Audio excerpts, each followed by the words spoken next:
So there's nothing like a year of like post-breakup, and I didn't say this, like I moved to New York City last year, so I no longer reside in Boston. I decided that it would be a good idea to move to New York after a huge breakup and feeling really sad. And it was like maybe, it's still in the, like, I'm still deciding whether or not that was a good decision. But this poem, I wrote it, I lived in Boston during the marathon bombing last year. This is what this poem is about. It's the title poem, it's called Still Open. The morning my entire city shut down, I awoke to buzzing alerts from the government, then a call from my father, the first in months. He cried when my voice proved safety, then opened fire with his bigoted tongue. Mouth stunned in anger, I told him I loved him. Nothing was open, it seemed, except my restaurant. My lover wanted me home, but my hands felt relieved at the promise of task, purpose, the huge innocence of small routine.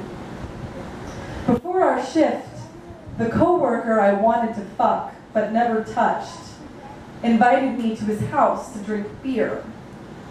We sat on his front porch, radio and phones between us, waiting to hear from our boss.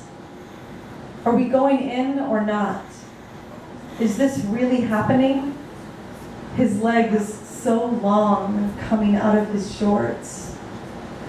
My lover called to make sure I was safe. Yes, I told him, and said exactly where I was.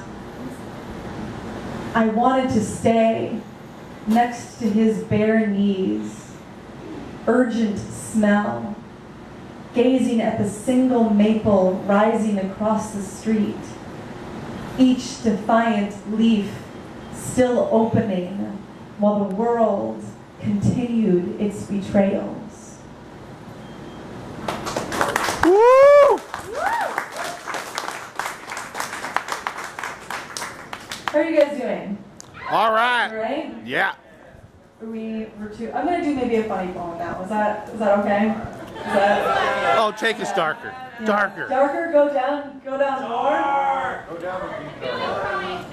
Dark. Let's go find Alice. All right. Well, maybe we'll do this one. You just combine the two, do dark and funny? Yeah, I'm gonna. That's what rom-coms are. I don't know. Rom-coms are not dark. Yeah, I'm gonna watch that rom-com.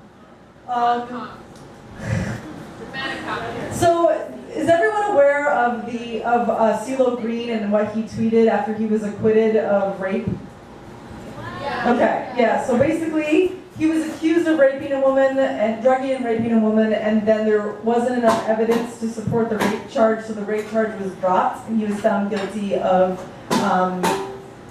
possessing drugs, so he's like on parole. And as soon as the judge made that decision, he went on to the internet and basically said that it doesn't count if the woman is unconscious because she's technically not with you.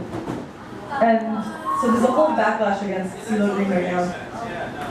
So this is Sexual Consent and Revolt of CeeLo. My body, in all of its yes, arches up. In all of its yes, my body is a cathedral of sweat built on trust, choired with a one-word hymn. Yes. In all of its yes, my body gives and takes. This yes is a listening yes, a please yes, an oh God yes. What a great mouth I have.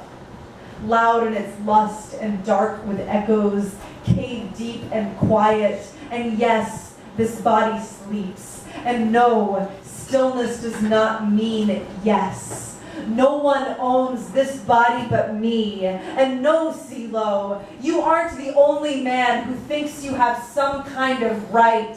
And no, I don't remember everything that happened the night a man laid himself over me, half conscious, corpse still. but I will not forget. None of us will. The body cannot forget, but it moves. I kiss my own hands every day like they're my children, because they are so small and so strong. My mouth knows herself. She still sings for her loves that holy, unbroken song.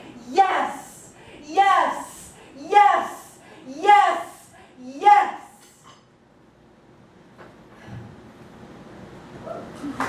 Woo!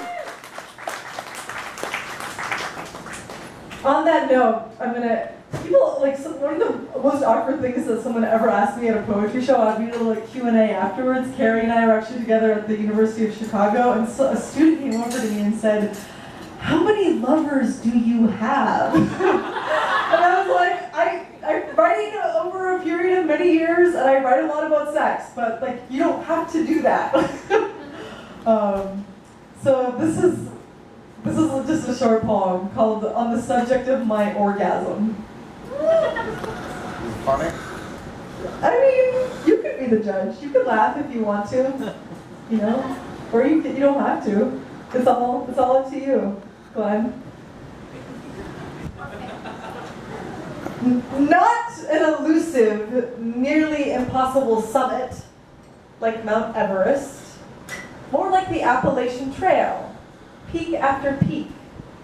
True, you must be experienced, willing to put in the time, to make it something of a lifestyle choice. However, you will emerge stronger. Remember, I do not come the way a flat baseball sails through a roaring stadium. There is no victory here.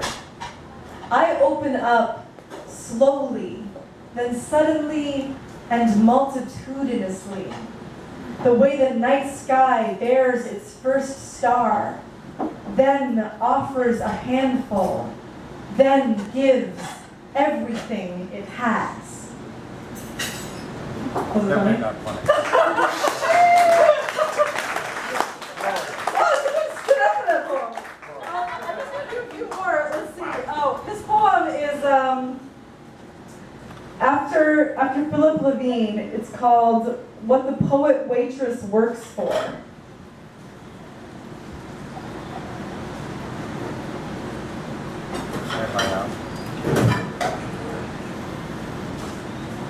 It is actually a little bit harder to do manual tasks while wearing these very beautiful gloves. I try to think that it makes me look cool, but not so much when I'm flipping pages. What the poet waitress works for. Money, I know, is an ugly word to put in poems. Can't we keep commerce out of anything? The answer is no, not even love. In love, you paid for a new strong wheel when my bike was robbed and I was broke. In love, I cried the first time we shopped for groceries together. All those fresh organic herbs, $9 handmade beeswax candles.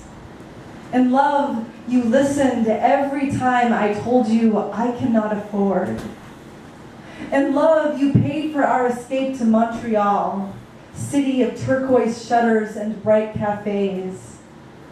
In love, I asked, how did you not know green peppers are the cheapest? In love, you told me I wouldn't always be a waitress, and I thought you were ashamed of my life. In love, I bought expensive miso because you liked it on your sandwiches. In love, we cooked at home instead. In love, we swam at night for free. In love, you moved from Cambridge to the outskirts of JP. In love, we loved with our bodies, all over, loud, and with our own damn heat. In love, we turned and roiled in our sheets. In love, we gave and gave and gave and gave and gave.